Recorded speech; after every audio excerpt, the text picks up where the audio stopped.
As Hurricane Erin pushes away from the Outer Banks, we're hearing from locals about what the experience was like.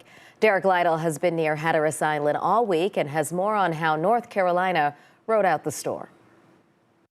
Dana, I talked to a man who says his family has lived here in the area for generations near Hatteras Island, and he says he got caught up in the swell. Dramatic video shows him the moments he fell as it overwashed Highway 12. He says it comes with the territory, and those locals here rally around each other to get through another hurricane.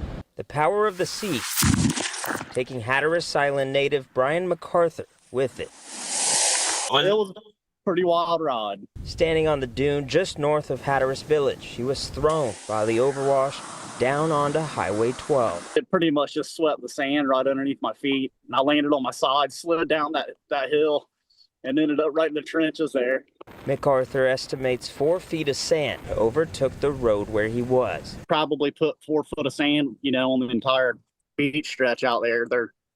Their DOT's out there doing the best they can with it right now, trying to get it cleared for us. Tim Haas with NCDOT says with high tide still expected, all they can do is minimize impacts while they wait for Friday afternoon when water may be clear to see what they could do to reopen Highway 12 connecting Hatteras to the north. Still pavement that is covered with water and sand, and until we're able to clear that off, we won't be able to make a final determination as to whether there's actually any pavement damage or not. Hatteras Island taking a heavy beating this week. Melinda Meadows with Cape Hatteras Motel says it's been rough. And I get emotional when I start talking about it because, everything that you've put your heart and soul into and you've worked really hard to build, to see it coming and being ripped apart board by board, and you see those boards just floating by you, there's nothing really you can do about it but just stand by and watch. Locals say they won't stop landing back on their feet after another hurricane. It's not the most convenient place to live, but we love it here.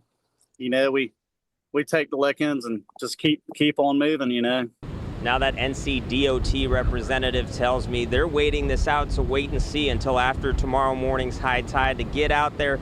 Once the water moves away from Highway 12, they will begin to see if there's long-term effects they must fix and when they can reopen the road.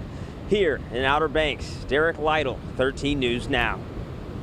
And if there is damage to the pavement on NC 12, NCDOT says it could be a significantly longer closure. There's no timetable right now on its reopening.